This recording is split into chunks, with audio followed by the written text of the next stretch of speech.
I am here. I'm just waiting for a few people to tune in. We are live. We are live with Steve-O. That's me. Hello. This is a members only stream, so anybody watching on the replay really has no bearing on you whatsoever, but this is a members chat only stream. I was going to do a video today, but as I keep banging on about, it just takes so bloody long to upload, so I just thought, stuff it, let's just do a members stream. Also do the old score predictions today, because me and Jason are going to be live tomorrow for the deadline stream, but I don't think we'll be going like at 5:30 or all that nonsense. We'll be doing the usual. It'll be about 6 o'clock-ish, something like that, whenever Jason's available. I'm just going to quickly tweet out that we are live, and then when we all get started and all that stuff. Oh, we've been tagged again by this individual here. Thank you for the support. At Francis Bellardi, Mr. Bellardi on Twitter. Thank you for the support. Always appreciate it. Yeah, always the same. I've literally, all I've been doing is that quote from The Office every day. Always the same. Yeah. But I'm just going to quickly tweet out that I'm live, and then we'll just crack on with the show, and away we go. How are you all?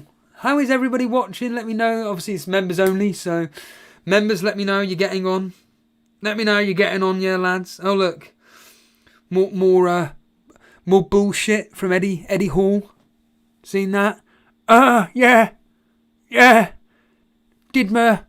Matt does fitness, live my life for a day. Oh, shut the fuck up. Honestly, Eddie Hall, just tragic. Tragic. The way he has turned from this, a guy that I genuinely had respect for, to a guy now who I literally think is the biggest fucking sellout you can imagine. Should you be saying this, Steve-O? Probably not, but...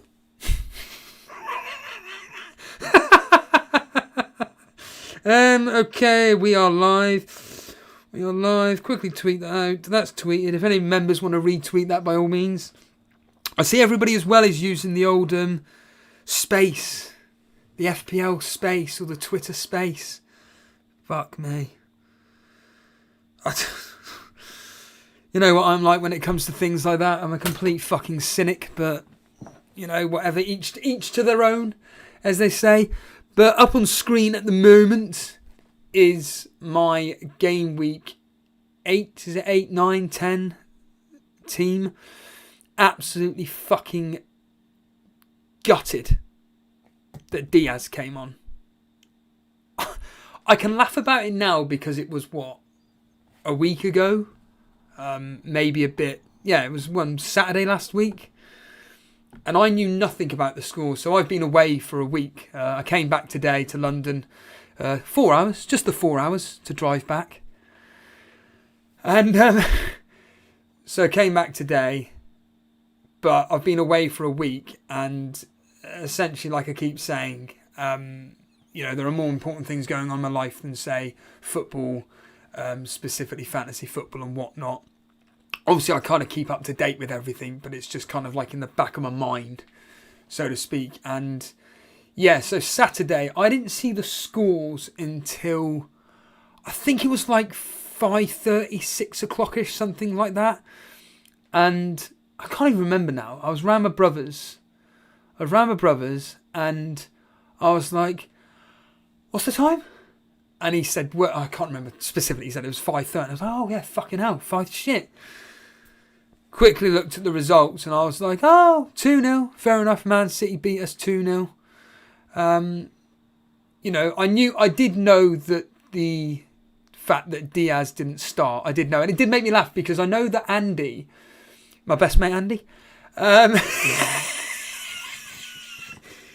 he said on his deadline stream that everybody was banging on about Laporte getting rested, but why not Diaz? So why can't it be Laporte and Stones playing instead? rather than Diaz and Stones. And of course, that's exactly what happened. I think that's like the second or third time he said something like that and it's actually happened. What does he know that we don't? And essentially, I just thought, you just know that this always happens whenever I've got a double defence, which I know pretty much for fact is going to keep a clean sheet. And it's a bit of a differential. Double City defence this weekend was a bit of a differential because a lot of people went Chelsea, didn't they? All that malarkey. And I thought, they're going to get a clean sheet and I'm not going to get that double defence. Typical. But then I see Southampton kept a clean sheet and I was like, oh yeah, fucking hell, Livramento. And then I saw Diaz 1 point and I was just like, what? I saw he came on for like the last 10 minutes. I'm just like, why? I don't understand. Like, I can understand an attacker if you're, like in Wolves' case, for example. I don't know the circumstances, but obviously Jimenez didn't play. He came on like the last 5 minutes or whatever it was. But Wolves were going for the win.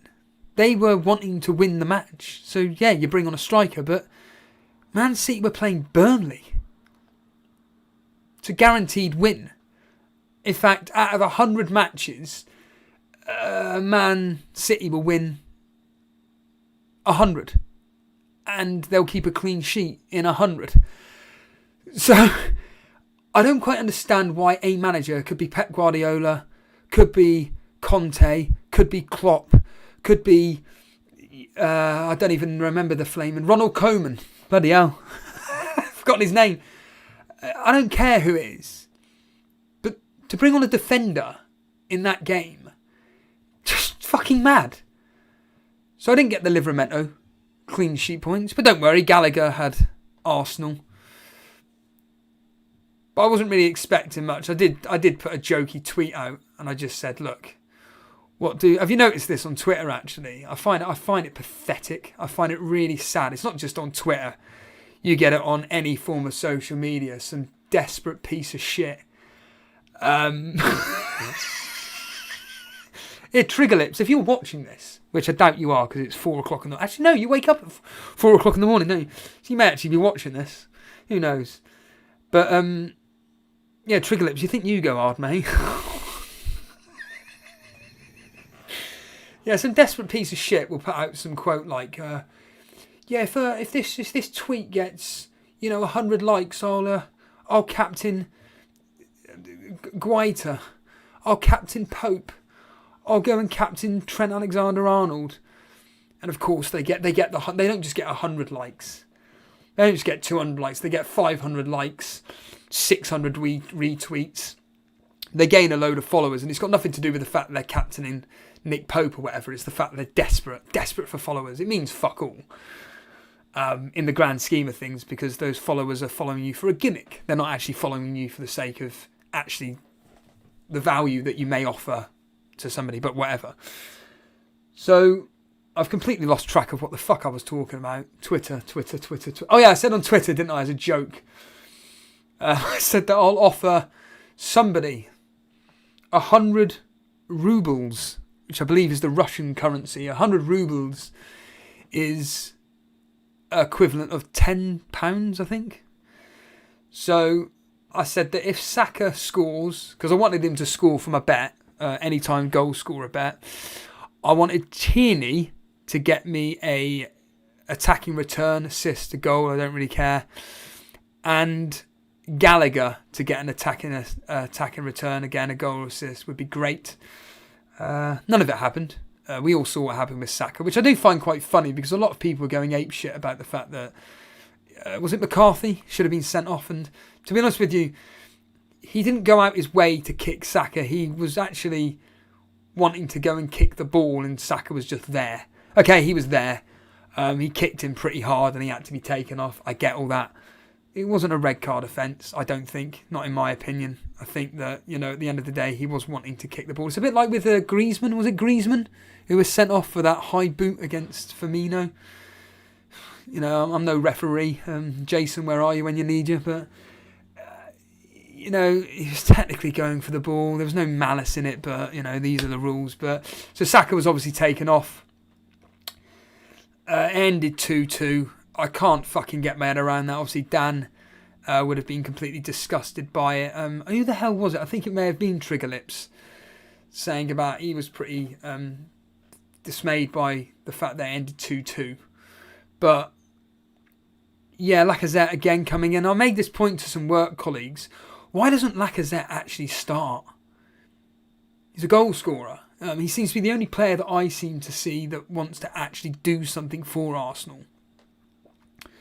So, yeah, when I saw in the morning it ended 2-2, because I only watched the first half, to be honest with you. I found the game a bit flat. But, yeah, it ended 2-2, and obviously Gallagher got jack shit. I'm planning on getting him gone. In fact, here's my tip. Steve-O's tip. This is the player that I'll be getting in for Gallagher. Unfortunately, I'm 0.1 out. I'm fucking gutted. I'm 0.1 out of this. In fact, members, can you guess which player I am wanting to bring in for Gallagher? It is a complete differential. I don't even think anybody owns this player. He's in the same ballpark as Crystal Palace, Newcastle, winner.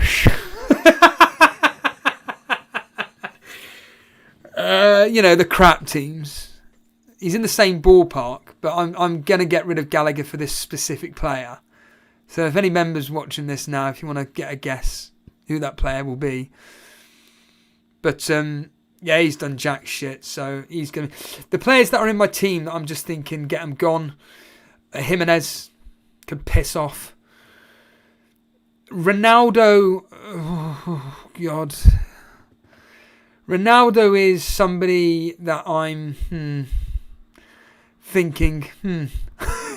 What's that? Someone's written there? Sorry, I'm not actually reading the chat. I've just literally just caught that. Denver. Yeah.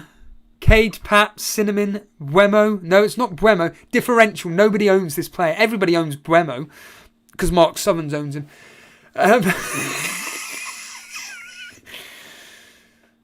But, yeah, Ronaldo's... Not because it's Ronaldo, it's because of Solskjaer. I haven't even heard Mr. Reed's voice messages, actually. I need to listen to them, but it would have been slating... It would have been slating Ole Gunnar Solskjaer. I can tell you this now. I can read what Reed sent me. So, Mr. Reed sent me this. This regarding last night. This half-time score at United in the Champions League is disgusting. They're at it again. It's disgusting. They're going to lose. And then at the weekend, Liverpool will walk all over them. Ole has got to go. Thankfully, I want to bet. I'll tell you about that in a minute, actually. But yeah, I'm a bit disjointed about Ronaldo as it stands. So Ronaldo's won, but I'm keeping him. Tielemans, yeah. Tielemans, Vince. Remember Tielemans? The guy that you were slagging me off saying that Tielemans a waste of space? Doing all right, though, isn't he? Doing all right. Rashford, no. Good shout. No. The key words being he plays for a team like a relegation team. Pile of shite. I'll give you a clue. I'm a fan of theirs. So yeah, Jimenez. I'm actually planning on potentially getting rid of this weekend. Possibly. Unlikely. Sarr is another one, but it's not. These aren't emergencies. These aren't alarm bells. So you got Sarr, Tierney. Tierney's just not worth the money. He's not attacking enough, I don't think. This is only from my point of view. Every time although ironically against Crystal Palace, he was actually really attacking. But the other two matches that I've seen Tierney play, he's almost not even one. He's been told not to go past the halfway line. And whereas the other player which Trigger Lips has got, and I've completely forgotten his name. Tommy, whatever his name is, that plays for Arsenal, the right back, look more threatening. But anyway, so yeah, Tierney he's meh. But we have a wiener. We have a wiener. There's a Simpsons reference there, Harbour Boy. Vincey boy. But yes, well done to Pedrag. Cornet, yes. Denver saying McNeil or Cornet. Yeah, it's Cornet. I'm going to be bringing him in for Gallagher, but I need... Yeah, but do we need him? But I need to bring in... I need to make 0.1. So hopefully Gallagher can go up by 0.1. Or Cornet goes down by 0.1. But I wonder how many people actually own Cornet. I don't know. I was going to say to you about Ronaldo. So Ronaldo won me money last night. So I did 2 bets. One on both. So one on both the bets. One of them was an accumulator. I just thought to fucking hell with it. I'll go with Barcelona, Bayern Munich, Man United and Chelsea, all to win. Always the same. And I hear on the news this morning at 4 o'clock, all I hear is Man United... No, it wasn't on the news, sorry. It was on the show itself, and they didn't actually give away the score.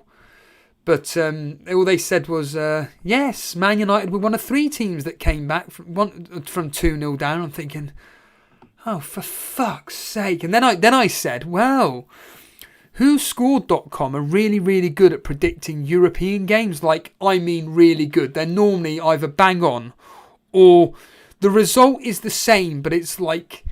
So, for instance, if they were to say, like, you know... Atalanta, they predicted Atalanta 2, Man United 2, and they gave the reasoning as to why. Well, you know, it could have ended 2-2. It was just a goal in it. You know, they said about Barcelona, I think, you know, it's going to be a really tight game, blah, blah, blah, blah, blah. But you're looking at probably 2-0, ended 1-0. And they're really good, WhoScored.com, at previewing the Champions League and Europa League. You just need to do a bit of research into like who you personally think will probably almost certainly come out of it on top. But WhoScored are very good at doing that. But yeah, so I won on that accumulator. I also did a bet on Ronaldo to score any time and Man United to win. And, oh, wow. So, yeah, so won on that. I put £1 on each. I won £5.30 back in total. So Cornet is owned by a whopping 0. No one owns Cornet. That's going to be a massive differential for me when I bring him in. So yeah, with Ronaldo, I was potentially going to be bringing in Lukaku for Ronaldo this week. And I know somebody on Discord said, oh, did Steve-O do that minus hit? I know Gabriel Derop said, hopefully you haven't done your hits and everything. I have done a transfer. Well, Cornet was mentioned by a few as a wait-and-see prospect. Denver, I'm telling you now, Cornet is the only attacking player for Burnley. And I think with Burnley's fixtures upcoming, well, I wouldn't say get him in now for obvious reasons, but I think that, let's have a look. So we're up to, I've said it before, and I'll continue saying this. First 10 games for Burnley, we will not win a match. We haven't. Or have we? I'm trying to think. No, we haven't. We haven't won a match, have we? Let's just have a quick look. Don't think we have. No. Drawn 3 and lost 5. Happens every season. Every season without fail. First 8 to 10 matches, we don't win a single game. And then, all of a sudden, after that, so between game weeks, 10 up to, say, 20, so the next 10 fixtures, essentially, we then don't lose a match, depending on who the opponents are, but we normally do pretty well. So, we've got Southampton, Brentford, Chelsea, Crystal Palace, Tottenham, Wolves, Newcastle, West Ham, Watford, Aston Villa, Everton. Well, the only games that I can see us losing there are obviously the likes of Chelsea, Tottenham, Aston Villa, maybe. But, you know, Southampton away, I think that's got draw written all over it. Brentford at home, we'll probably beat them. Chelsea away, give them a good game, but we'll lose that. Crystal Palace at home, we won't be losing that game. Tottenham at home, forget it. We always lose against Tottenham. Wolves away, again, draw all over it. Newcastle away. We usually do quite well at Newcastle, but again, tight fixture. But when Mourinho takes over... But yeah, Newcastle away, always tough, but we do all right. West Ham at home, again, nothing to fear. Watford at home, nothing to fear. Aston Villa away, Everton at home. So yeah, I think that Cornet for 6 million worth a punt, but I need Gallagher. I need Gallagher to go up by 0.1. That's it. 0.1 to bring him in for those next set of fixtures. But I'm pretty much set for game week 9. I'm sure if anybody's watching this from the outside, they'll be wondering what my transfer I did, because I did say I was going to do a minus. And the next 28 games will be tough. Cornet was cage pats, and the next 28 games will be tough. Imagine owning him and he returns. Yeah, Cinnamon. That's what I mean. He looks a great attacking player.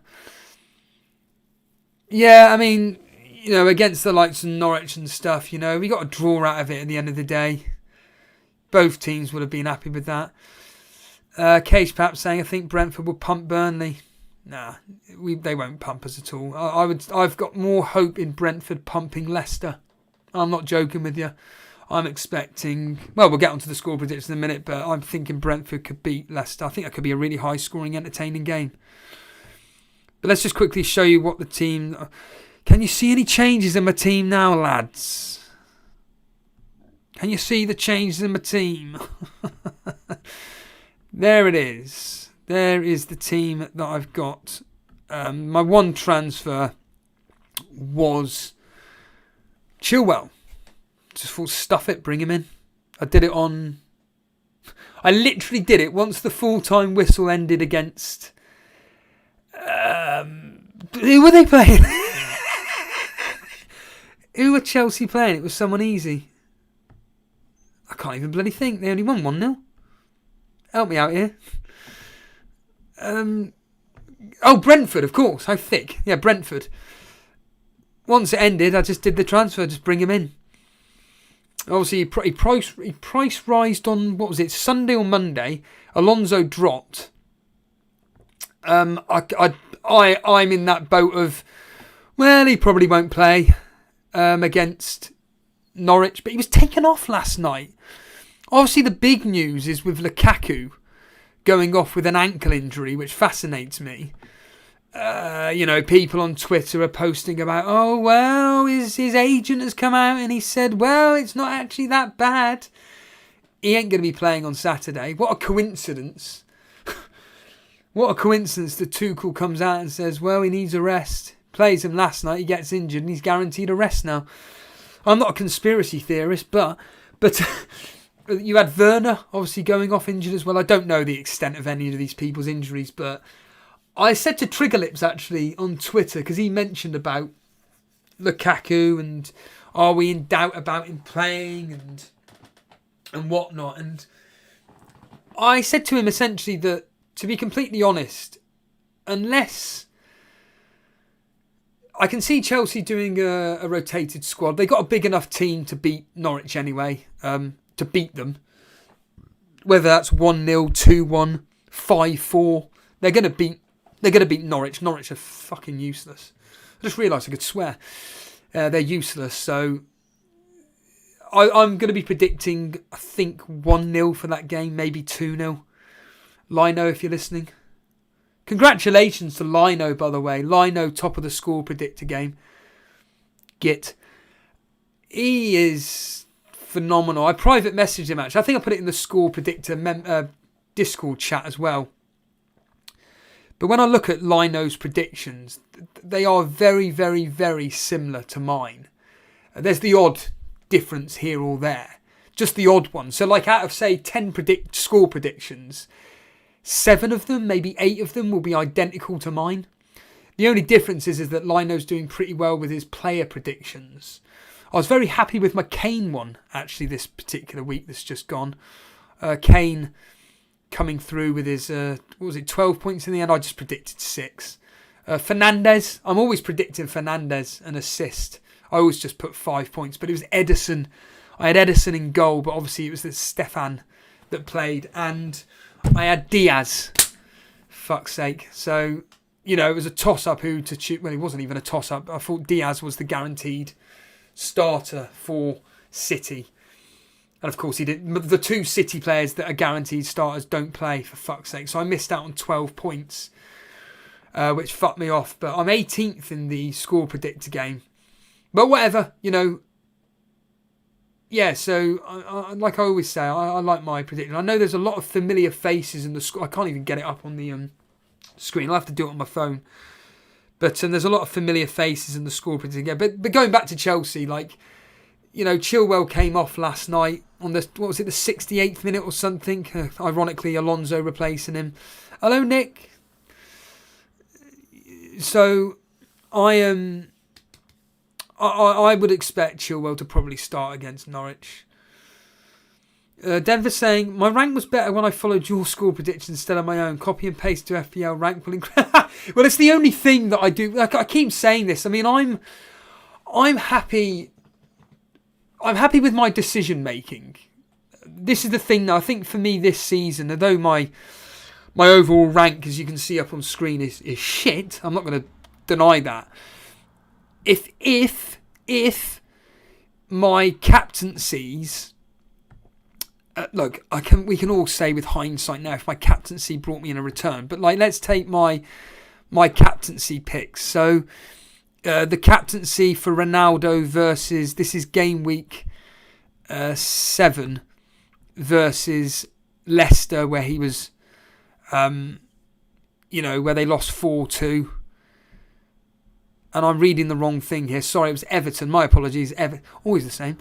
Everton, he got the 1 point from his cameo appearance, which I'm still fucking fuming about. I still think it's fucking disgusting. That I'm not bitter. Aston Villa, when they lost 1-0, again, it's these are teams that they should be beating. And you should always play Ronaldo.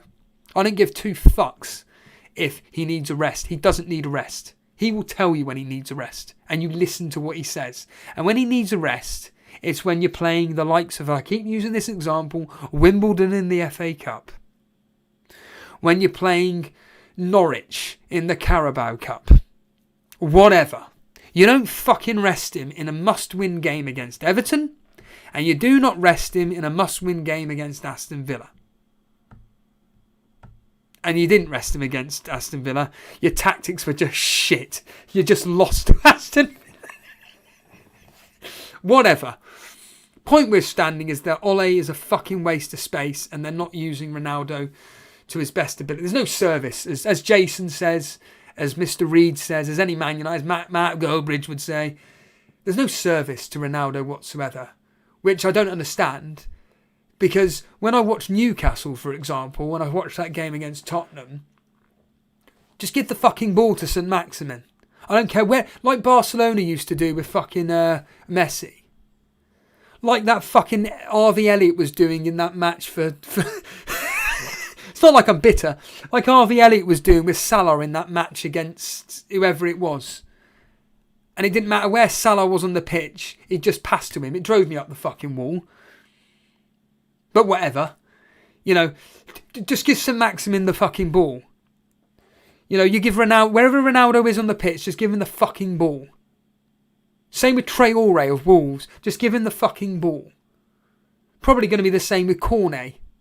Just give him the ball. They will do something.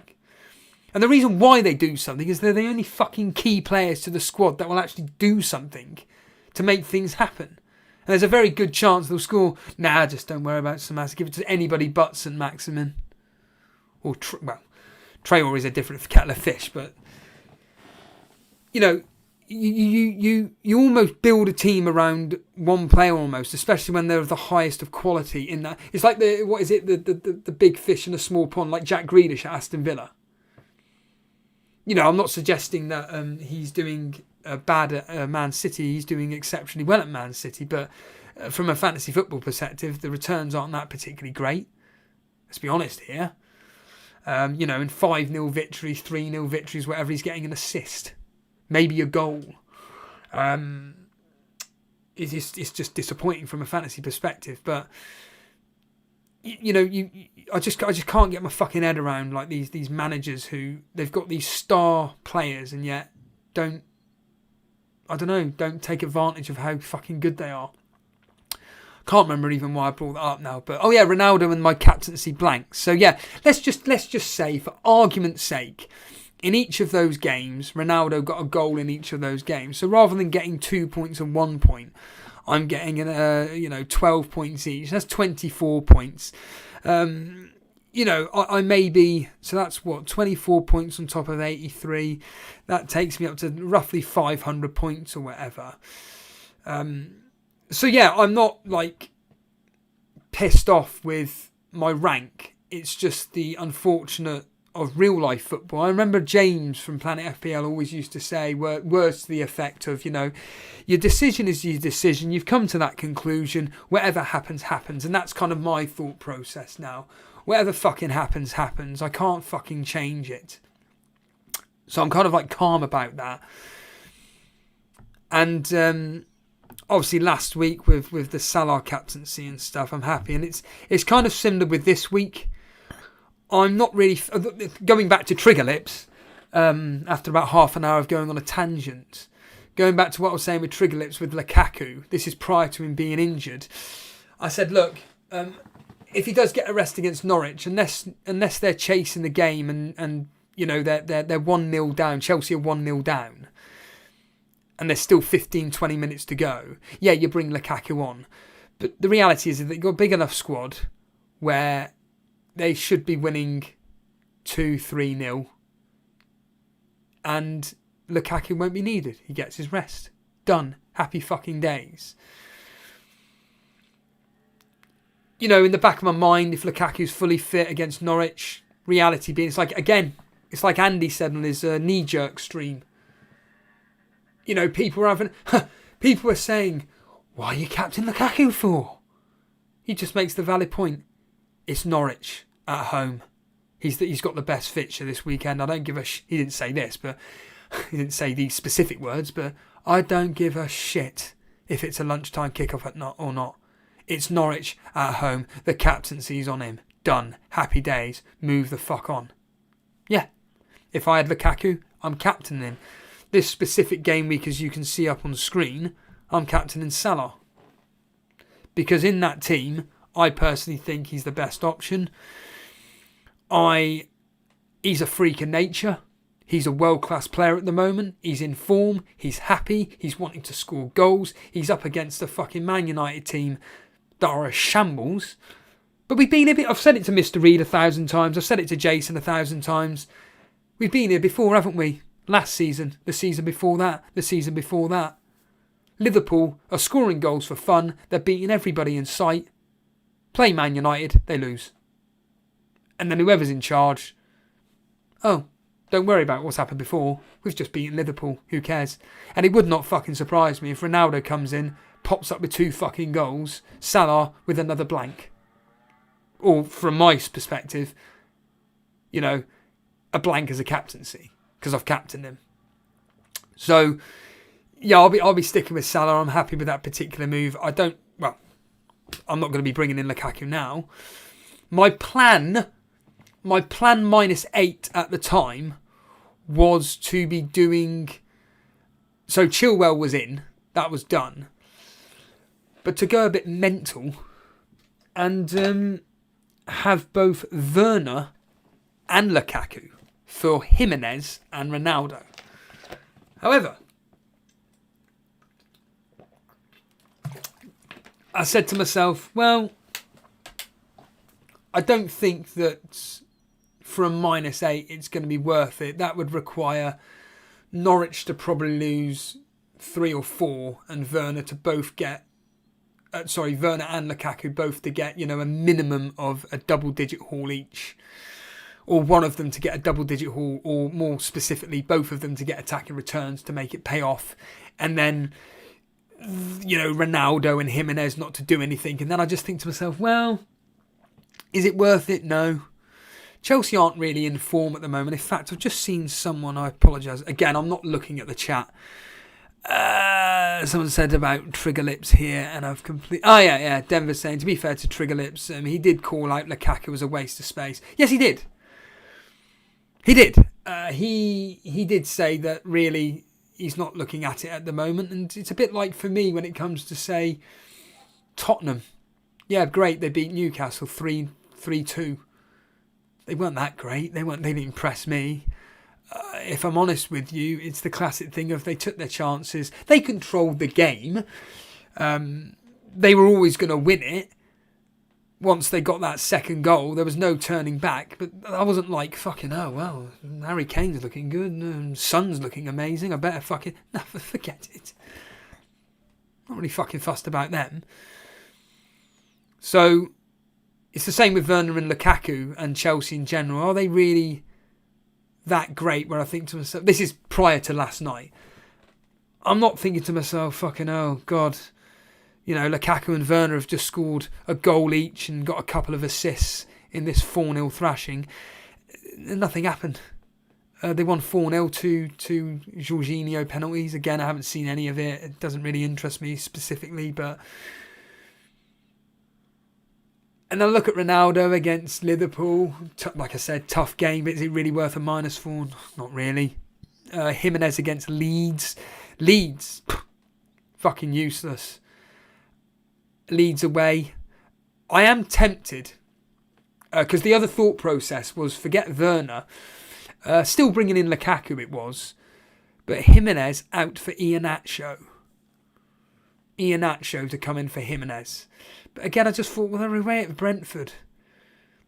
It's going to be a tough game. I'm expecting it to be a bit of fun. Very counter-attacking style football. I'm expecting it to be very similar to the Liverpool game, actually. Is it worth that -4? No. Denver saying, yes, Boona does. Yeah, Boona does have Werner and Lukaku. I think it's great. I think it's brilliant. Cage perhaps saying, thinking Rafinha is still worth a punt. He's not a punt. He's a top quality player. He's a top quality player, and he's the St Maximum, isn't he? St Maximum, Traore, Ronaldo, not target men, but you know what I mean. They're the main guys at these specific clubs. Everything goes through them. So he's not really a punt, but certainly I'm always when it comes to a decent fixture, I always put a couple of pennies on him to score any time. Always. I mean, funny enough, my fantasy football bets of late have been awful. I'm usually putting down about eight bets worth of anytime goal scorers, and usually 2 of them come through. So this specific weekend, I had. So what I normally do is I go against any player that I've transferred out, I bet on them to score. So this specific week it was Sarr. So I got rid of him. So I just thought, fuck it, just put him as anytime goal scorer just to cover my back. Any player Jason has, I put money on, especially the ones that I fear. I'll put £1 on anytime goal scorer. And then also people that are good at the game and have gone for an outside bet. So Alex Volo, in fact, talking of Alex Volo, the legend killer.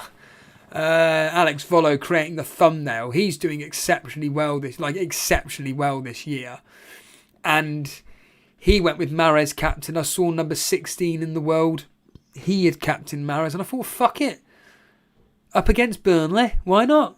Put £1 on an anytime goal scorer, but not only anytime goal scorer, I also put him down for 2 goals. Ronaldo against whoever they were playing. Oh, Leicester. I just thought, fuck it. I'll just put 2 goals down. It's just to kind of cover my, not jinx, but what is it? It's double bluffing, all that bollocks, whatever it's called. And essentially it's just in case. Just in case. So I haven't captained Ronaldo this week. He's probably going to punish me and get me 2 goals. So if he does punish me, I still win money, which I'd be happy with. But it doesn't happen. So if it doesn't happen, I don't... It sounds really weird, but it's almost like it's making me a bit more calmer. A calmer baby. When it comes to like my choices in fantasy football and what others do. Because if I'm kind of like backing those managers that are doing well, if their differentials do... It's like, I'll give you an example actually, this specific week. If I find out Reece James is playing, or Alonso is playing against Norwich, I'll probably put, because I can put 50p down. It's only 50p. I'll put 50p down for Alonso anytime goal scorer, 50p down Reece James anytime goal scorer. Why not? If I could, I'm sure you can on online, on the internet, but internet is easy, isn't it?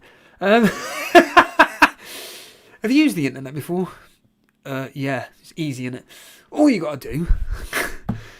So, essentially, I will go down and on the internet it will have like probably anytime assists. So I'd probably put it down on that. But these systems in betting shops don't have anytime assists. So I would probably put it down for that. Because why? Because I was watching FPL Mate stream the other day. In fact, it was yesterday. I was just reading the paper or whatever. I just thought, do you know what? I just want something just to have in the background, just to listen to, a bit like a radio. I just wanted some fantasy football content. Well, I just saw FPL Mate had done a stream. Well, I knew this because obviously he tweeted about it. I thought, fuck it, just listen in and stuff. And he was saying about how gutted he was about choosing Reece James over Chilwell. He's like, what, 1600th in the world or some fucking bollocks like that? It's fucking ridiculous. So I just think, fuck it, just back these players that are doing really, really well. And there's a chance that I may make a bit of money. This specific weekend, did it work out? No. I got Kevin De Bruyne. I got Jamie Vardy. So they were 2 bets anytime goal scorers coming through. The week before, I was fucking gutted because I found out Iheanacho was playing against Crystal Palace. And I had Iheanacho to score anytime, Leicester to win. Iheanacho to score, Leicester to draw. No, not draw, to lose. And of course they drew, didn't they? I was fucking... Or whatever the combination was, I was fucking gutted. Because the odds were really, really good. I know that Conor Gallagher, I had him down as well. Anytime goal scorer, Crystal Palace to win. Anytime goal scorer, draw. What was the result in that fixture? Let me just quickly check on that. I've completely forgotten that particular game. I was watching it as well. Really good. Really good game. It was... it was 2-2. So I had... Yeah, so I must have had Crystal Palace to win or Crystal Palace to lose. Conor Gallagher to score any time. The odds were like Conor Gallagher to score any time and Crystal Palace to win 33-1. Fucking ridiculous. But the Iheanacho ones, which obviously Iheanacho scored, I think it was Iheanacho to score and Crystal Palace to win was something like 17-1, and then there was Iheanacho to score.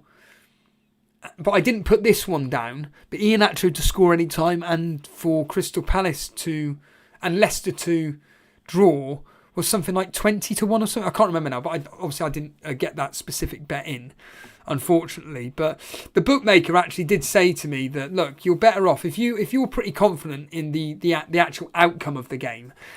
Why not just do like Salah to score any time and, you know, Liverpool to win or whatever? Because rather than getting essentially you put £1 on and you're winning £1 back, even though you get your money back as well, you know, it would be better odds, and you're probably, rather than getting £1 back, you're going to get £2 back or £2.50 or whatever.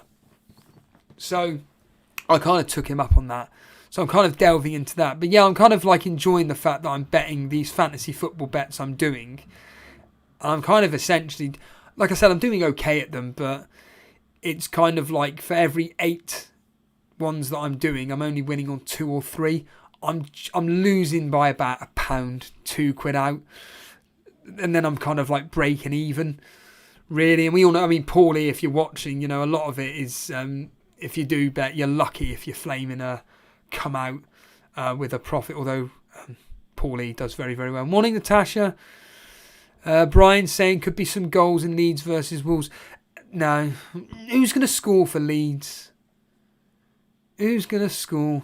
FPL Berry saying missed the first 30 minutes. Nothing happened. It's just me chatting shit. Like I said, they're just chill streams. Really? I did say I was going to do some score predictions, didn't I? I did say I was going to be doing some score predictions. I've completely forgotten about that bit. Whoops. Should we do some score predictions? Or do you just want me to continue chatting absolute bollocks? But this is, I mean, up on the screen is my team. So for anybody listening, if you are late to the party, Berry, I did my transfer last week Saturday, literally as the game ended between Chelsea and Brentford. I did Chilwell in for Alonso. I'm expecting Alonso to start, but whatever. But it's just kind of confidence. Like I said, Chilwell did get taken off last night, so there's a chance he could be playing. I say a chance. He's first choice, for fuck's sake. So, Sarr in goal, Cancelo, Tierney, Chilwell, Diaz, Benrahma, Foden, Salah captain, Antonio, Jimenez, and Ronaldo. Am I going to take a hit? No, I don't think so. I don't think I'll be taking a hit this week. I think I'm just settled on that team. Leave be. Like I say, just to go over it again, just quickly. My thought processes before last night's game was to do potentially a -8 for Ronaldo and Jimenez out for Lukaku and Werner. And then I thought, fuck that. Ronaldo out for Lukaku and Jimenez out for Iheanacho. But then all this fucking happened, and I just thought, actually, maybe it's a sign from God. Cage Pap saying, Rafinha and Hwang are the only players that interest me in those teams. Wolves Leeds, I think, will be... Yeah, I agree. Wolves Leeds will be boring. 0-0, 1-0 either way, something like that. So yeah, let's just, like I say, any all the members that are watching this and whatnot, let us know what you're thinking score prediction wise. It's always fun kind of like going through that and everything. And I just want to say thanks to all the guys that are watching this. I know it's only members only chat, but a lot of the time, like I say, I try and do a members video once a week, but unfortunately for the past few weeks, I've been pretty busy with life, a bit like with Jay, like exactly like Jay. In fact, Jason's about 1 billion times more busy than me, but just life has just taken over.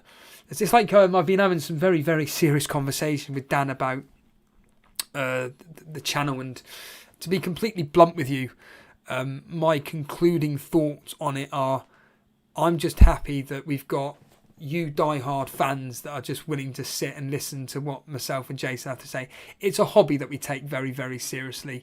Obviously, there are some things that I'm not willing to discuss, or me and Jason aren't willing to discuss, particularly publicly. But there are things that have gone on with this channel which we are pretty fucked off with. Not about what we're doing, but things that we've kind of like been offered and whatnot, and just nothing come about, and we just think, okay, fuck you then, essentially. So we're just happy plodding along doing what we're doing, which is cool. And it's just fantastic that you guys are essentially just watching me. And I always keep banging on about this, but with live streaming, I was talking to Steve actually earlier on. So actually, me and Steve pretty much did a podcast without recording it. Earlier on, we spoke for about 2.5, 3 hours. 2.5, 3 hours just chatting shit about things. And I made the point about the fact that, look, it always blows my mind whenever I do live streams and people listening in. And the reality is, like, with live streaming, you know, the people that are watching are dedicating their time to watch you live and interact with you and whatnot.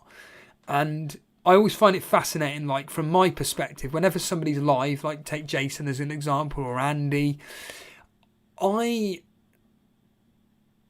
find it, I don't know, what's the word I'm looking for here? It's therapeutic in a way, because you know that they're live at that precise moment, and I'm out for a walk or whatever, or I'm in the car listening to this individual live, and like, I always tune in to Andy's deadline stream, especially the last 30 minutes. Don't do it tomorrow. It's me and Jason are live. But I find it fascinating that we're listening, or I'm listening along with 12,000 other people. Another thing as well, I always find it funny that, like, Andy's doing... What I love about Andy is that it's such a relaxed atmosphere. He's just sat there humming humming away, singing along to. He's got his headphones in, listening to his music, and which I find really weird that he's listening to music while streaming, because there's no fucking way that I could be listening to some fucking. I wonder if this will find it funny if I say this, and some members, when I'm listening to some Worm Shepherd, Worm Shepherd radio.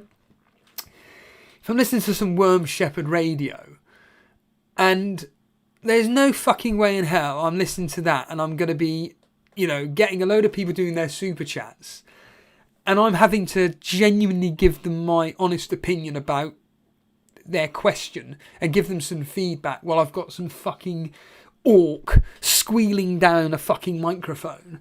So whenever he's like humming along, and what I've always find funny, so I'll usually when I'm listening into a deadline stream, like I said, it's usually like the last half an hour. I'll be in the car driving along, and all it'll be is this. It'll be look, Lukaku's the best option. So, and he gets on the old keypad.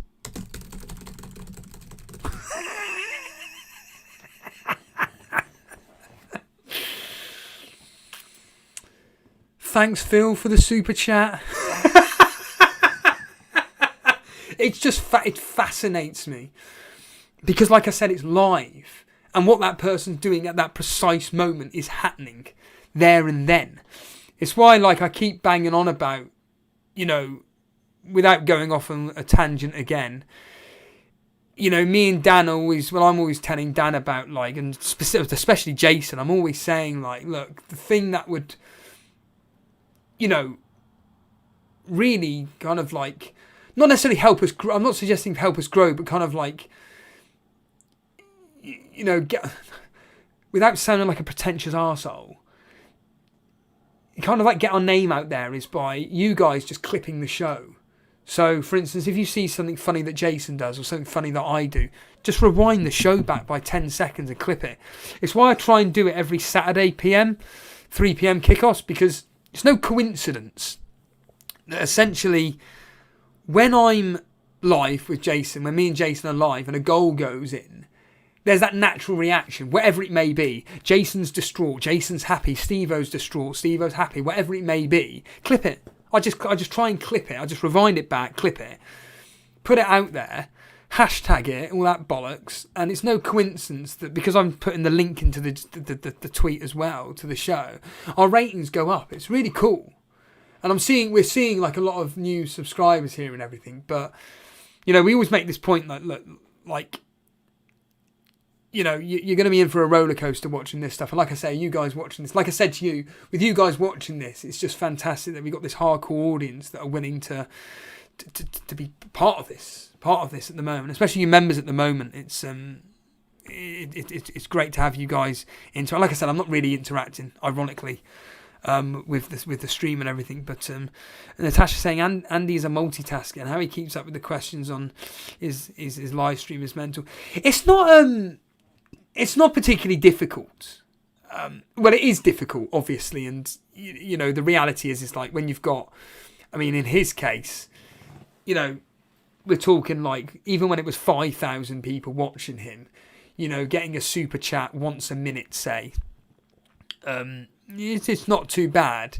Now he's getting like 10, 12,000 people watching him. You're getting a super chat again once every 30 seconds to a minute. Like I said, I don't watch any live stream. I don't physically watch them. I just listen to them. And I'm guessing like he's getting a super chat once a minute or so, once every 30 seconds. It doesn't really matter. And it's not particularly difficult because even he says it himself. Like a lot of the questions are very similar. And really, the super chat will be, I've got X, Y, and Z player. Do you think I should bring in da-da-da? And he just essentially just goes, I don't think it's worth the -4. Or, yeah, I think further down the line it's going to be worth bringing in that particular player. So it's like whenever I look at the mini leagues, the Rivals League and whatnot. I haven't even looked at the Rivals League, to be honest with you. Just quickly, I know Nick's here at the moment, but who's that saying? I can't read that. Hello, everyone. I was just talking about you. Hello, Uncle Juicy. Karma Baby. I was just saying about Karma. Karma Baby. I was just saying about Karma Baby earlier. That's a bit of a tongue twister, isn't it? Yeah, when I look at the Rivals League, so I bring it up on screen here, I haven't really digested what's actually happened with it. But the top 4, it's so tight. And I know Karma Baby, funny, talking of Karma Baby actually. Oh, look, I've got a green arrow in the Rivals League. Fucking hell. Seb Long is back to the top. 74 fucking points. Fucking hell. Nick's there, second. Nick's second. And he did put out a funny tweet. Fucking hell, 7,000th. Oh, fucking Seb had Chilwell. Laporte. Yeah, you got Nick Treadwell, and he sent out a funny tweet. He tagged me in saying, "Who the fuck brings in Declan Bowen? Who the fuck is Declan Bowen? Brought in Jared Bowen." Yeah, precisely. And obviously he came through. What a team this week, eh? Jamie Vardy in already. Nice. Very, very nice. And then you got Jack Lee down to 3rd. Antonio 4th. SRS. Now I know it. Gabriel. Raj Singh 5th. Where's Alex Vollo? Oh, there we are. Sultan Side in the top 10. He's 9th. Where's Alex Vollo's dropped down to 16th. Oh, John Harris is doing well. Fucking hell. There's FPL Berry. 21st, just behind Boona. John Harris up to 18th. Fucking cracking. But yeah, it's so tight, this specific league. So tight. Natasha saying, I took out Alonso for Oh yeah, I was looking at your team actually, Natasha, the other day. Ha! You're not doing great, are you? I don't think you'll get this reference, as Harry Hill goes. I took out Alonso for Chilwell before the Lukaku injury, and now I have taken a hit to bring in Vardy. That's not too bad. I don't think it's that bad. Chilwell should start. If he doesn't, I'm assuming you've got a solid bench. Are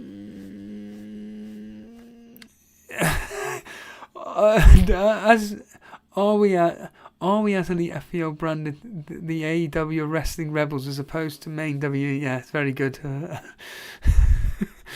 Karma Babe saying it's not hard to have a green arrow in the Rivals League. Fuck you, man. Fuck you, man. What's that off? What film is that off? Fuck you, man. Or more to the point, when Seth says in Superbad, fuck off. Bowen outperforming Ben Rama, Shakalaka saying at the moment. Hopefully Benny double digits points all soon. He's getting gone. West Ham assets, specifically Ben Rama.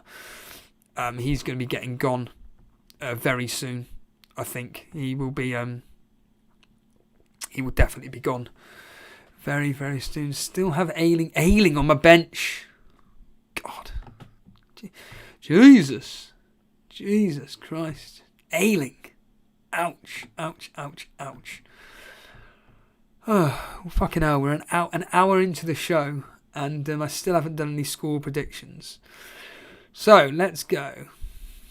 Members, please hit the like button.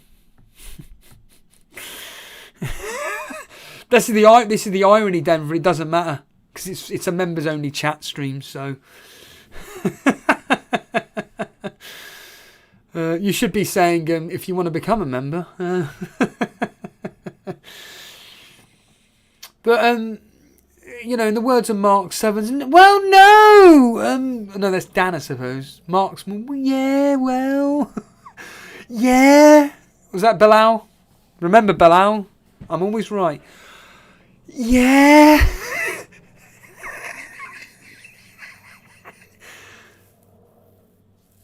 Yeah.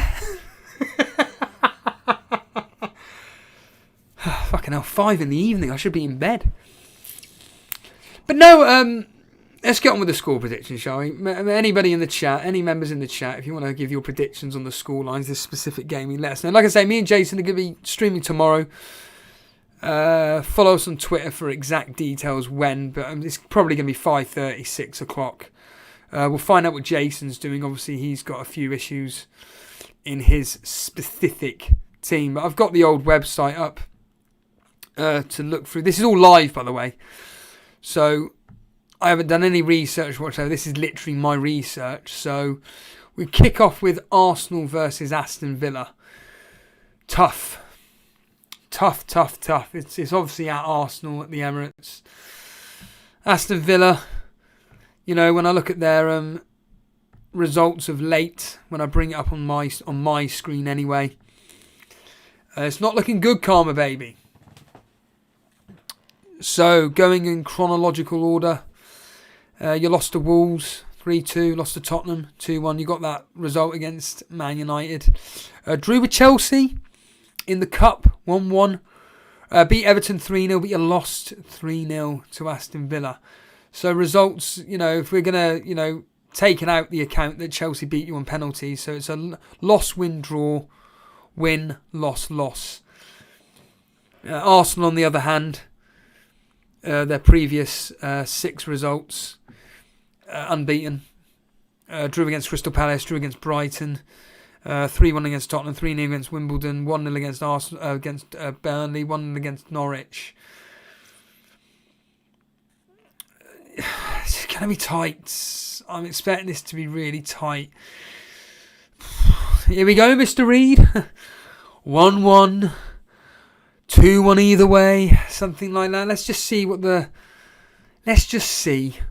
the history is potentially suggesting for this game. I mean, if I was predicting this, actually predicting it, I'm looking at probably 2-1 in Arsenal's favour, but I'll tell you what, it is Lino, it's horribly tight. The history, well, Karma Baby, you'll be happy with this. The last three you've won to nil. Aston Villa 1, Arsenal 0. Aston Villa 0, Aston Villa 3. Aston Villa 1, Arsenal 0. Prior to that, it was all Arsenal. 3-2 Arsenal, 4-0 Arsenal, 2-0 Arsenal. So maybe suggesting here cancelling each other out, 1-1, maybe 1-0 to Aston Villa. So yeah, you got a decent record, Karma Baby. So yeah, I'm probably going to go 1-1 in that fixture. Maybe, like I say, in the score predictor game, may go down the route of possibly 2-1 in favour of Arsenal, but they have really not done anything for me. I mean, Karma Baby, you're doing very... If I bring up the score predictor game on my screen here, I know you're doing exceptionally well. Like I said, we've got Lino top. You're fourth. You're only 12 points behind top spot. In Lino, you've got Paul C. So tight up there, Paul C's there. Lino with 436 points, and you've got Paul C 426, Daz 425, Karma Baby 424, Dara Brosner 424, El Mako 422, and there's me down in 18th on 376. You got the likes of Grekla up there, Grekla, Sultan Saeed's there. So yeah, I'm expecting this, like I say, to be pretty tight. I'm going to go 1-1 in that particular fixture. Karma Baby saying 4-1 to Villa. Karma Baby, I think your heart on your sleeve there. Denver saying 2-2. You won't know what hit them tomorrow, Karma Baby saying. Shakalaka is saying 2-1 to Villa. FPL Berry saying, I lost to Nick Treadwell only because of Jared Bowen in the head-to-head. Karma Baby saying, although in all seriousness, I'm predicting 3-1 in the score predictor for Villa. Wow. I'm probably going to say cancel, without going over the same fucking thing. I'm going to say both of them to cancel each other out. But yeah, it's going to be a tight game. It's not going to be... Now, on the more important one, everybody's thinking about, is going to be this Chelsea game. Christ. it's always worth looking at the history. So the history is really going in favour of a 2-1 either way in that Aston Villa game, mainly for Aston Villa. This Chelsea game, not exactly goals galore. Like I say, last 6, it dates back to 2015, which was in the Premier League. 21st of November 2015 at Stamford Bridge. Just for a bit of trivia for anybody watching this, I'll give you an idea of who the team was and whatnot. It's always a bit of fun playing along who played for that particular day and everything. And so on that day, Chelsea won 1-0 against Norwich. The goal scorer, Diego Costa. Begovic in goal. You had Ivanovic, Zuma, Terry Kennedy. Fabregas with the assist, Matic. And then behind Costa, you had Willian, Hazard and Pedro. Substitutes, Azpilicueta, Oscar and Ramirez. Coming on for Willian, Hazard and Pedro. I'm expecting this to be a lot tighter than what people are suggesting. I think that without Lukaku, I don't think it really matters that these particular players are out. Chelsea shall still win. In fact, funny enough, these two games have actually been bookended with 1-0. So 21st of November 2015, Chelsea won 1-0 thanks to Diego Costa. The 14th of July 2020, Chelsea won 1-0 at Stamford Bridge. The goal scorer being their centre forward, Olivier Giroud. Pulisic with the assist that day. Alonso started that particular fixture. Azpilicueta was on the day. So we had a Kepa in goal, Azpilicueta, Rudiger, Zuma, Alonso, Loftus-Cheek, Jorginho, Kovacic, Willian, Giroud and Pulisic. I'm going to be predicting 2-0 probably to Norwich. 2-0 to Norwich. Yeah, 2-0 to Chelsea I'll be predicting in this particular game. The history, though, it looks like it's going to be predicting I don't quite understand why the back button doesn't work. I don't get that at all. That really fucking annoys me. That's so weird. So weird. So I've got to come out of that menu to fucking go back into this menu again. Yeah, so last 6 fixtures in chronological order. Chelsea 1-0, Norwich 2, Chelsea 3, Chelsea 1, Norwich 1. Chelsea had 2 players sent off. That was in the FA Cup. Another FA Cup fixture, Norwich 0, Chelsea 0. Back in the Premier League, Norwich 1, Chelsea 2, Chelsea 1, Norwich 0. So it looks like it's going to be a tight game. So yeah, the history's probably going with like a 1-0 to Chelsea again. Maybe a 2-1 actually, maybe 2-1 to Chelsea. Yeah, certainly there's been 3 clean sheets for Chelsea. So yeah, probably 1-0 as the history may be thinking. So don't expect too many goals in that particular fixture, but probably a clean sheet in that particular game. Crystal, and what are you guys? Just a couple of predictions for you guys here. Carlo saying 1-0 Chelsea. Denver saying 3-0.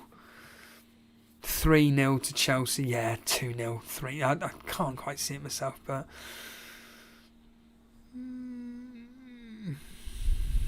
fuck's sake. Denver.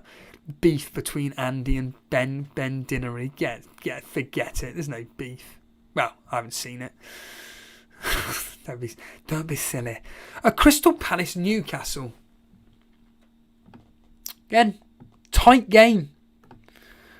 It's one of those where it's either going to be really tight, ending 0-0, Graham Jones's first game, or it's going to be really open. You know, a lot of fun with Callum Wilson, St Maximin. Crystal Palace are scoring goals this year. History suggesting 1-0. So here we go. Crystal Palace 0, Newcastle 0. Newcastle 0, Crystal Palace 1. Newcastle 1, Crystal Palace 0. Crystal Palace 1, Newcastle 0. Crystal Palace 0, Newcastle 2. Newcastle 1, Crystal Palace 2. So it's looking like, within reason, the home team does okay. Actually, I say that. Actually, there's a more of a higher chance of the away team doing well. You know, on the 6 occasions, actually, the home team have only won twice. All the others, it's been 2 Crystal Palace wins, a draw, and a Newcastle win. So maybe suggesting a 1-0 victory to Newcastle here. I think from what I've seen of Crystal Palace, I think they've got it in them to beat Newcastle. It depends on the team use. If Zaha is playing, I think there's a very high chance of Crystal Palace winning. And this is fucking hard, man. This is tough. But yeah, I'd expect,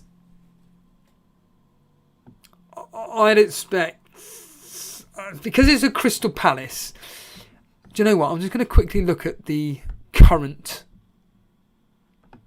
This always helps me out a bit here. So Crystal Palace at home in the last 6.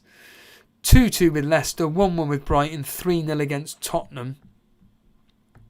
Newcastle away from home, last 3 or 4 fixtures. They lost 2-1 to Wolves. They drew 1-1 with Watford, and they lost 4-1 to Man United. Yeah, I'll probably go in favour of Crystal Palace then. 2-1 to Crystal Palace. I do expect, because Crystal Palace can't keep clean sheets, so I would expect Crystal Palace to come up on top. But it's the classic line of, if Newcastle were to win that game, I wouldn't be surprised. Callum Wilson maybe getting on the score sheet again. St Maximin getting on the score sheet, possibly. So, tight game, but I'd expect Crystal Palace just to come out. Karma Baby saying 2-1. Yeah, FPL Berry 0-1. 0-1. 0-1. Yeah. Dread FPL saying, Steve has a beard. Have I got a beard? I hate beards. I hate them. I know Karma Baby's got a beautiful beard. That's beautiful. It's a beautiful beard. Well trimmed. Mine's just shave my neck, and whatever hair is on my face is on my face, and it will be gone by tomorrow. I'll be shaving this piece of shit off. Everton Watford. Is that what it says on the FPL site? Yep, Everton Watford. Palace win 3-0. Who's saying that? Elise, yeah, he's a good shout. Oh, Palace to win 3-0. Elise, yeah, I agree. Dread saying 3-1 to Palace. That's a bit high. Elise, I do agree, deserves a start. I do agree with that. So yeah, Everton versus Watford. Christ, Everton have got no goal scorers. Watford have got no goal scorers. Well, they do, but they just don't put the ball in the back of the net. Once again, it's a horrible fixture. I'm not expecting many goals in this. The history, it's all in favour of the home team. Everton have had a couple of players sent off when they played away back in 2019 and in 2020. Watford 1, Everton 0, Everton 2, Watford 2, Watford 1, Everton 0, Everton 1, Watford 0. Here we go, FPL Berry. Everton 2, Watford, you guessed it, 0. So if the game's played at home, expect a clean sheet from the home team. But Everton do seem to like to score a couple of goals, but because they got no players, so the history's probably going to go to, well, it's saying 2-0 to Everton. I'd expect 1-0 Everton, 1-1, 0-0. It's going to be again, it's another tight game. I'm not expecting many goals. You know, it's the classic line of, if Watford were to come out, you know, Benitez coming out saying that we can't score goals when you haven't got your strikers, finding it a struggle. Watford, new manager, get battered by Liverpool. Could have been more than 5. I think they'll set up to not lose, hit Everton on the counter. It could end up both of them cancelling each other out, 0-0, 1-1. What would I put in the score predicted game? Probably Everton to win 1-0, if I'm honest with you. Mainly because they're at home. But yeah, that's not looking particularly... Obviously, Calvert-Lewin's now been ruled out as well, so not a particularly enticing fixture whatsoever. Leeds Wolves. Once again, another tight game. However, by all accounts, Leeds without Calvin Phillips always seems to struggle. I'm assuming Calvin Phillips is still going to be out. And let's just quickly see what... I don't know if they've done their preview yet. And the answer is... yes. Phillips needs more training before being selected for Saturday's game. So Phillips is going to be out. So that suggests to me that Wolves should probably get this game over the line. It's the one where I'd expect Leeds to score, but maybe Wolves to win this. Luke Ayling and Patrick Bamford have been ruled out. Rafinha is back available for the home side. Yeah, horrible game to call. I think I'm going to do the classic line of bottling it and saying this will end up being both teams cancelling each other out in a 1-1. 1-1, 0-0. It's so tough to call. Horrible fixture. The history, though, has got goals in it. Well, I say that. You're going to love this FPL, Berry. That's 4 1-0 victories. 3 of them for Wolves, 2 of them being away. In fact, Wolves have got an excellent record away against Leeds. So listening to this, so a lot of these were in the Championship. But Wolves 0, Leeds 1. Leeds 0, Wolves 1. Here's the goals galore now. Wolves 4, Leeds 1. And then it goes back to clean sheets. Leeds 0, Wolves 3. Leeds 0, Wolves 1. Wolves 1, Leeds 0. So history is very well aware that this could be a very low scoring game and a lot in favour of Wolves. 1-0 to Wolves. Dread saying 3-1 to Wolves. What the fuck are you smoking, mate? 3-1 to Wolves. Who's going to score for Wolves?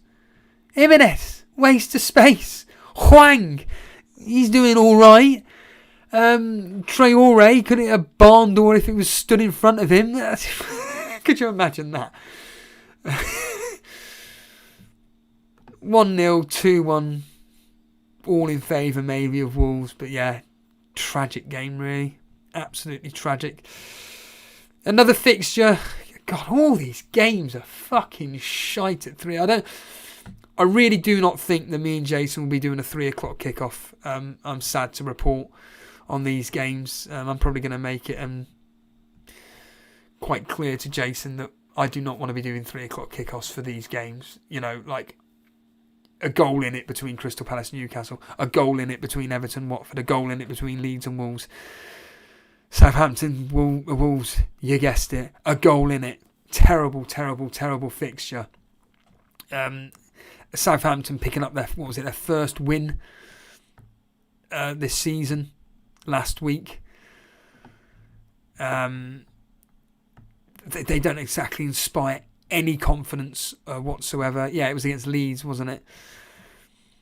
A lot of their fixtures 0-0, 0-0, 2-2, 0-1, 3-1 to Chelsea, but we all know what happened in that game, so potentially 1-1, 1-0 up against Burnley, where both teams can't score. Is this going to be 2 0-0s in a row for Burnley? And you know what?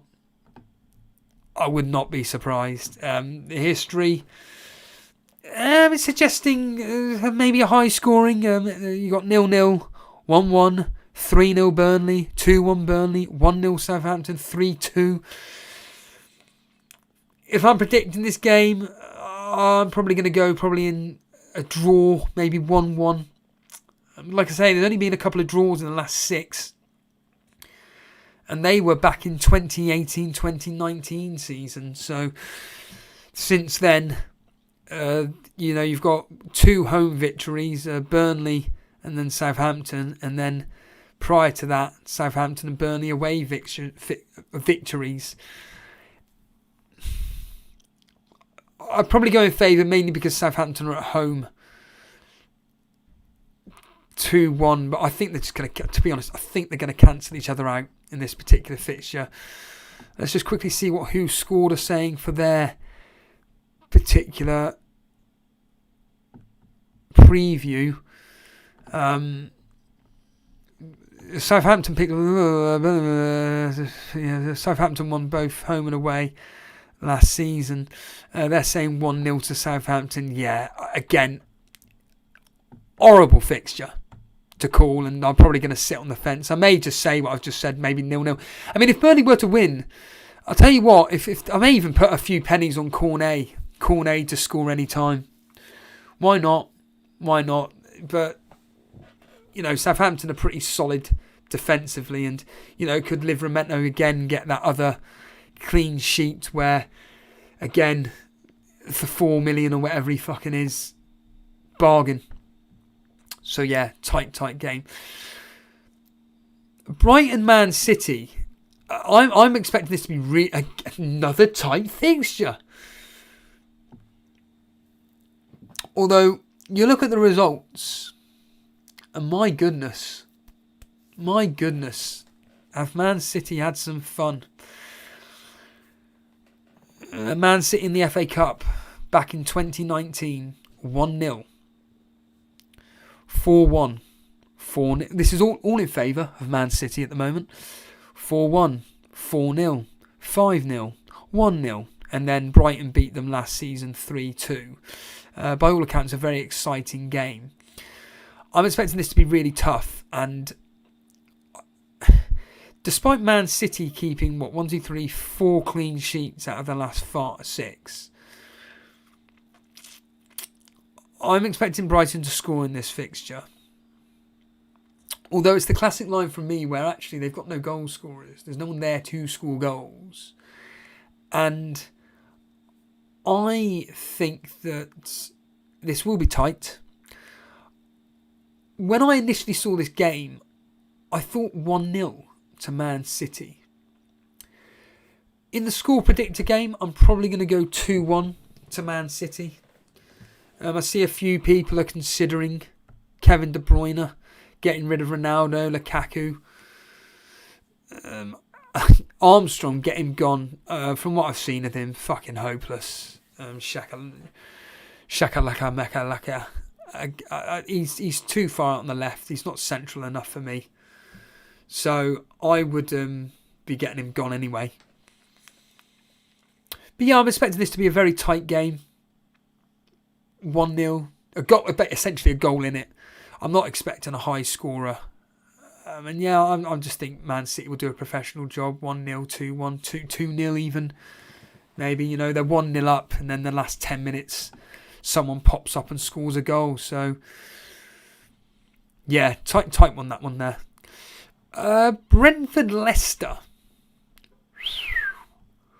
One of 2 games that start at 2 o'clock. I'll certainly be watching the West Ham Spurs game. But yeah, this could be one of 2. Either a really high-scoring, fun game like Brentford versus Liverpool, or it's going to be Brentford to come out and do all right. I mean, they've played each other twice, both in the FA Cup. Brentford 0, Leicester 1. Brentford 1, Leicester 3. So, not much in history. And for me personally, like I say, I'm expecting this to go of one of 2 ways. It's the classic line from me where if Leicester were to win 3-1, I'm not going to be like, oh, fucking hell, wow. If Brentford were to win 3-1, I wouldn't be like, oh, wow, fucking hell. Brentford at home, 0-1, 3-3, 0-1 to Chelsea, that is. 0-1 to Brighton. They beat Oldham 7-0 in the League Cup. These are all home games. Yeah, I said at the start of the stream I wouldn't be surprised if Brentford win this, and I'm I'm not going to stick my neck out on the line, but I'm going to say Brentford to win this 2-1. Yeah. I'm going to probably put that in the score predictor game, 2-1 to Brentford. I think. Leicester on the other hand, their last few fixtures, including Europa, they've only lost once. Scoring goals, that's the problem, isn't it? Leicester are scoring goals. Millwall 0, Leicester 2. This is the most, like I said, going backwards. Millwall 0, Leicester 2. Leicester 2, Burnley 2. Liège Warsaw 1-0. Crystal Palace 2, Leicester 2. Leicester 4, Man United 2. Spartak Moscow 3, Leicester 4. So again, goals.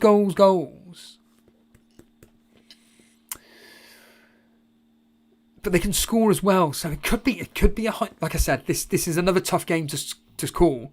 But if you've got assets in the game, I think you should be feeling very confident. Let's just say that. I think that if you've got assets in this game, you should be feeling confident of returns. The next fixture, though, I wouldn't be feeling so confident. West Ham versus Tottenham. Tight game. It was 0-0 all the way for West Ham versus. I forget who they were playing last week. Who were they playing last week? Everton, of course it was. I think I put 1-1 in that particular fixture. Yeah, I did. I put 1-1. There's always just a goal in it for West Ham. Working backwards again. 2-1 Man United. 1-0 West Ham. 2-1 to West Ham against Leeds. 2-0 against Rapid Vienna. Lose 2-1 to West Ham. 1-0 to West Ham. They got Genk tonight. If it was again a goal in it, maybe 1-0, something like that, 2-1. West Ham versus Tottenham. I think Tottenham are going to win here. I do. Again, it's all depending on tonight's fixtures and stuff. I would expect Tottenham just to come out on top of this particular fixture. We'll just quickly look at the history here between these two teams, see what the history's particularly saying with this game. Working chronologically, 2-1 West Ham, 3-3, 2-0 Tottenham, 3-2 Tottenham, 1-0 West Ham, 3-1. So really it's almost like a 50-50. Tottenham win, West Ham win, Tottenham win, then Tottenham win, draw, West Ham win. So, yeah, I'm going to expect a Tottenham win here. Again, just 2-1 for me.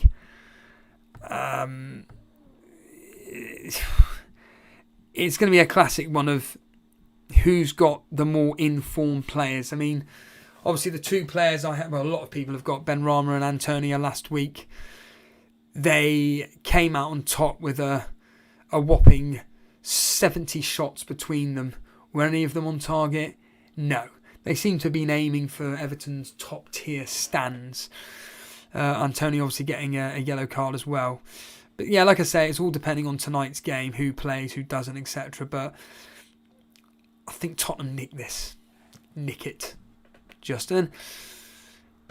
And finally, we move on to this is fucking huge, this game. Man United at home to Liverpool. Head-to-head history. Going backwards. Man United 0, Liverpool 0. Man United 1, Liverpool 1. Liverpool 2, Man United 0. Liverpool 0, Man United 0. Man United 3, Liverpool 2. Man United 2, Liverpool 4.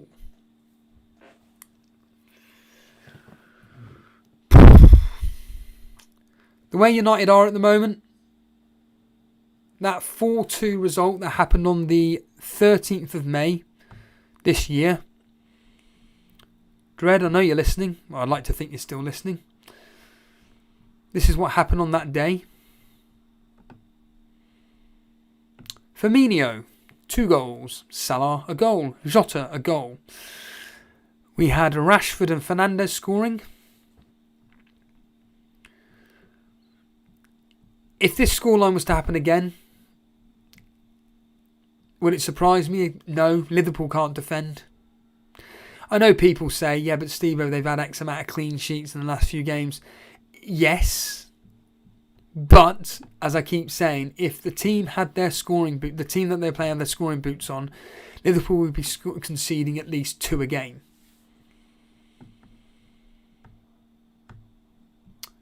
They've been playing the teams that they should have conceded against: Norwich, Burnley.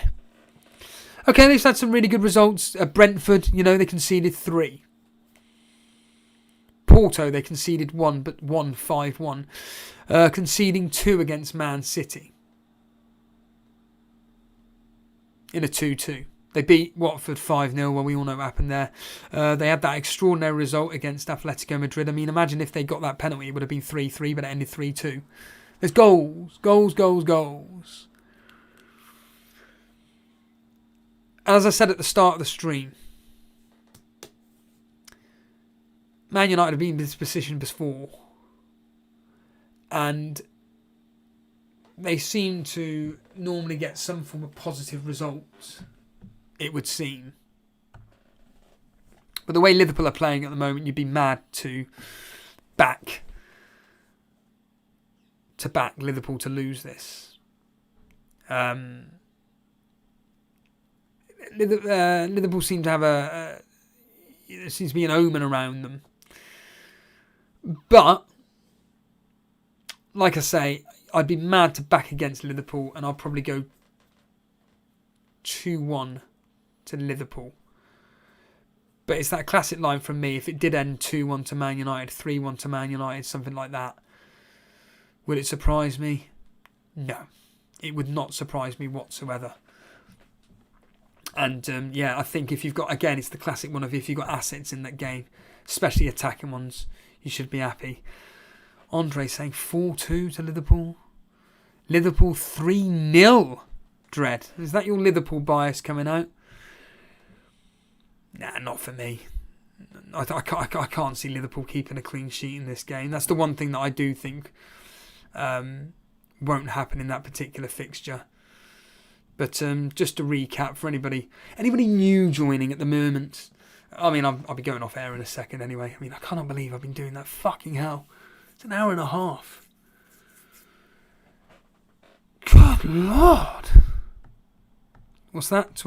21 games unbeaten in all competitions. Let's have a quick... I'll show you those games, actually. In fact, as it states on whoscored.com, history... wait a minute. Let's just quickly look at their fixtures. Okay, Dread. Bit of a trick question for you. Right. Who was the last team Liverpool lost against in all competitions? Who's gonna?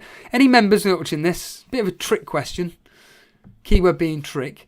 Who was the last team that beat Liverpool? All competitions. Think about it. All competitions. Who's the last team to beat Liverpool? A bit of a trick question. Who was the last team to beat Liverpool? I'll give you a clue. It ended... That's terrible. Terrible noise. It ended 4-3 to the particular home team. So this home team won 4-3, if that gives anything away.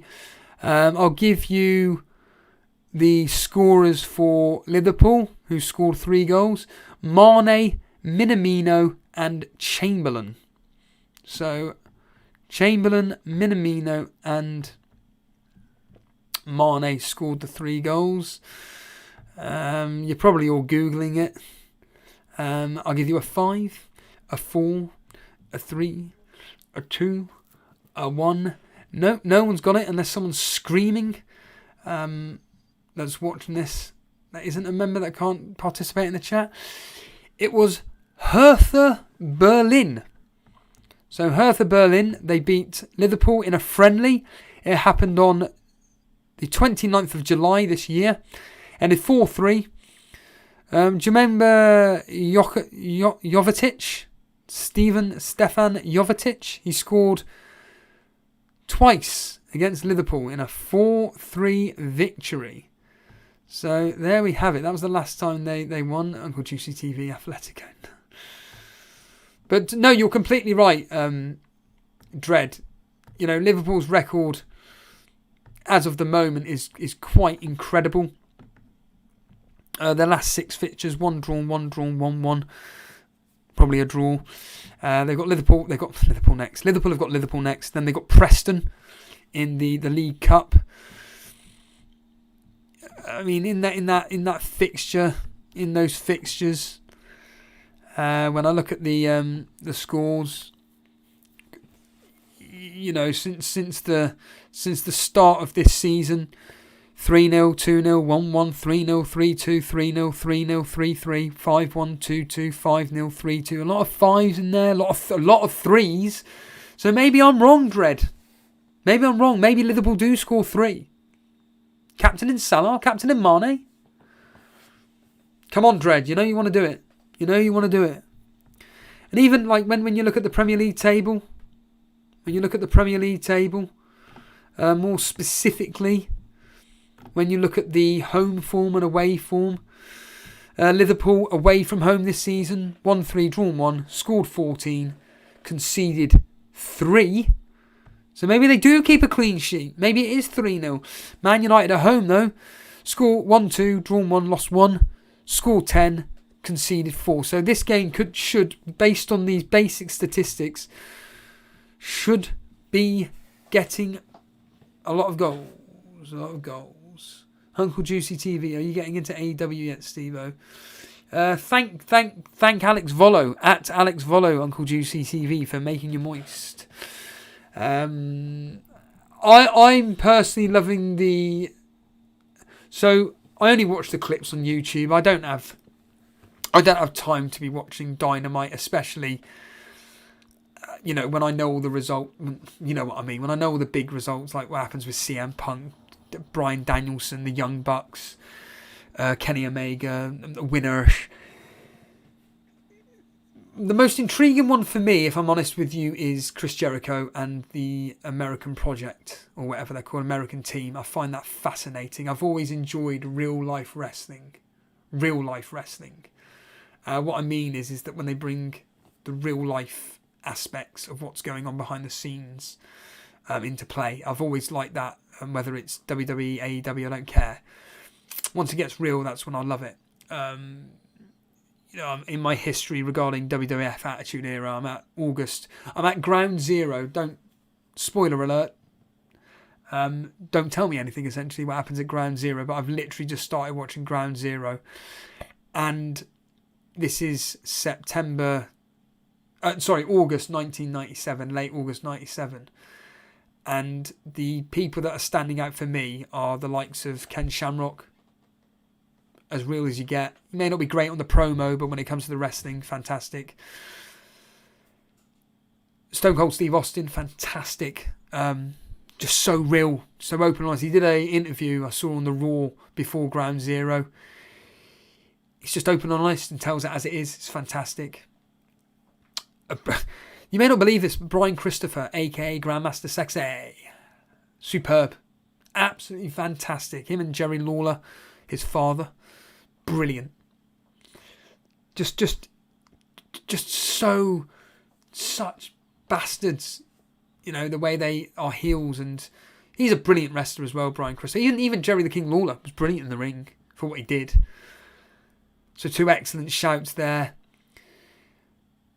Nation of Domination. I've just seen The Rock's first promo. In fact, I put it up. I uploaded it on TikTok earlier. The Rock's first promo. Here it is here. Probably get in fact, I can't. In fact, to be honest, I'm not going to put that up because this will actually legitimately get banned. You can't upload anything on YouTube of WWE. I know that for a fact. So I actually tried to upload a 30-second clip. Do you remember this? When Bret Hart spat in Shawn Michaels' face. It's fucking disgusting, to be honest with you, but spat in his face. And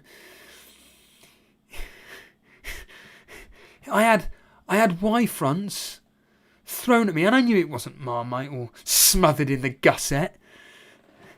He was saying, "You're shit." But, yeah... Nation of Domination with The Rock just joining. He did his first promo today on Raw. Just brilliant. I can't wait to see that unfold. It's all brand new to me. I never saw any of this. I've been like I said, if anybody, Uncle Juicy TV, for example, if you really are into your history, chain wrestling, Cypals, SJP wrestling, you got UTT podcast and a Bang Bang podcast. They're fucking brilliant. They're really underground type podcasts, but they're worth checking out. I've done it before and I'll quickly do it again. So I always give a shout out to these guys because they are fucking top notch. So Bang Bang podcast. They're long. I mean, again, if you're into your long format podcasts, I highly recommend, like, they just go. I mean, the latest one that Andy did was, as you can see here, Judgment Day 98, full of spoilers. So not particularly great for me, but whatever. There's nothing I can do. They're just brilliant listening. He normally gets a guest on, like I say, and then you've got, I've done this before, but you've got UTT podcast, UTT podcast. They do long, in-depth discussions about Raw, the highest and lowest rated Raws of the Attitude Era, and going into that. I make my cameo appearances doing Booker T impressions, which is a lot of fun. You've got a change in attitude. These are quite short form podcasts, to be honest. They're only like an hour long. And I mean, if I'm honest, I'm actually not listening to theirs at the moment because it's covering an era which I really, really, really, really do not like at all. But it's a good show. I'm not dissing the show, but a change in attitude. They're brilliant. They know their stuff as well. But again, it's just an era that I'm not interested in at the moment. 1996. It's so shit. Or in the words of Mags that actually does the show itself, it's so bad. Like I say, you got then chain wrestling. Chain wrestling's a lot of fun again, covering. In fact, ironically, I mainly listen to their show because of the opening topic, which is just chatting about anything but wrestling. They usually do a subject matter. Like this week was, who are you most loyal to when it comes to brands? Just silly things like that. What's your favourite cheap meals and everything? They spend more time talking about that than they actually do. And they're live. They do a live stream on YouTube, so if you do want to watch them live instead, just check them out. Just like I said, it's all on Twitter, Chain Wrestling, and they do it on YouTube. And then, like I say, you've got Cy Powell as well. So Cy Powell, who also is the co-host of this, he does his SJP Words podcast. Here it is here. SJP Wrestling podcast. Again, it's always brilliant. He does this, it's really, really good. His podcast, Awesome Foursome. It's a new format that he's done, and he talks about two different people about their three favourite wrestling matches, and then he throws in his own personal one, and then you just rank them in order. You watch them, rank them in order, blah blah blah, why they were good, why they were crap, blah blah blah. So they are, like I said, they're long-winded. They're not 10, 20, 30-minute podcasts. They're all a minimum of an hour and a half. So don't expect going into them thinking, oh yes, this is. I always, when I talk about these podcasts, I just say that they're just charming. They're funny enough, like talking about like any podcast really. But when the reason why I got into these guys' shows is because when I listened to the first ever chain wrestling one, I have no interest in The Walking Dead. No interest at all. But then again, nor did, from what I remember now, nor did Cy and Mags. And the reason why I got into it is because they were open and honest. And they just started chatting about The Walking Dead. And I was just mesmerised by it. I was just like, they're just two normal guys. One from Bristol and one from Burnley. Mags is from Burnley. And they just talk open and honest about subject matters which the subject matter interests me, but the direct product that they may be talking about may not interest me. But because they talk it in such a, it's like the classic line about why a podcast's so successful. It's because you're basically in a pub listening into a conversation. Well, that's how I feel about their podcasts. It's you're listening in to two guys chatting shit about shit, basically. But it's fascinating. It's really, really interesting.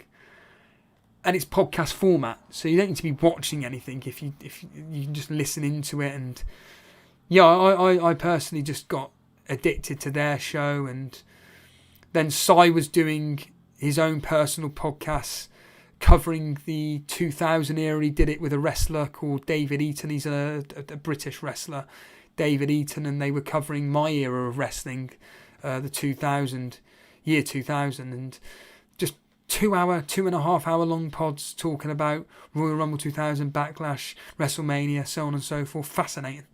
Just brilliant. And I was just nodding and agreeing with a lot they were saying. Then because of, their interactions, I then discovered Bang Bang podcast. And once again, I started listening to it because one of the guys who coincidentally is called Steve, he was just so brutally honest and was using the C word a lot. Just saying how he hated today's product, and he would just talk openly about why he hated it, why he hates it, and why he's just sick to death of the wrestling product. He's actually chosen, by all accounts, to stop watching wrestling or listening to anything to do with wrestling. There was one episode where he talked about Motorhead. One of his passions is like, one of my passions in life is dancing. But one of his passions in life is Motorhead. I don't give a shit about Motorhead. But because he spoke so openly about them and why he loved them so much, I just listened. And then they linked it in with Triple H and everything, and just 20 minutes talking about Motorhead. Brilliant. And there's just, like I said, there's just something charming about these shows. And obviously UTT podcast, when I started listening to them, it was just, the reason why I just find them so fascinating is because Rob's in-depth encyclopedic knowledge of wrestling is just fascinating. Dan's brutal bluntness as to why he likes, or more prevalently hates, the product that they are watching. So they started like 95-ish, something like that, of the highest and lowest rated Raw episodes, and it's just brilliant.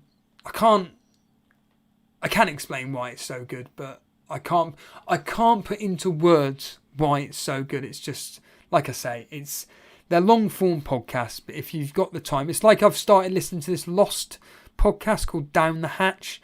Fucking incredible.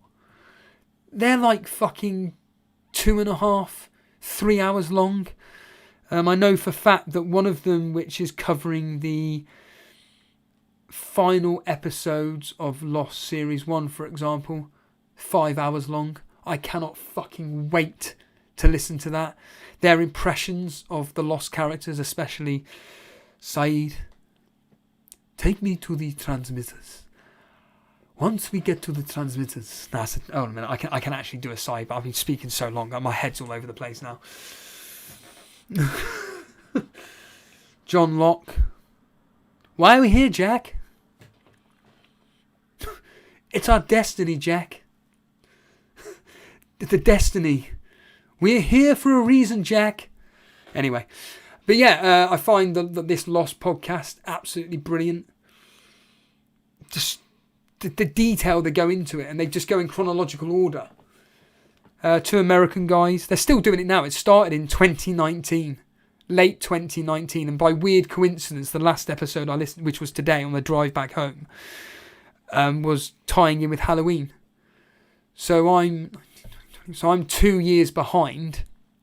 Admittedly, this was episode 12 or 13 of Lost, but I'm now officially 2 years behind, and they're still going.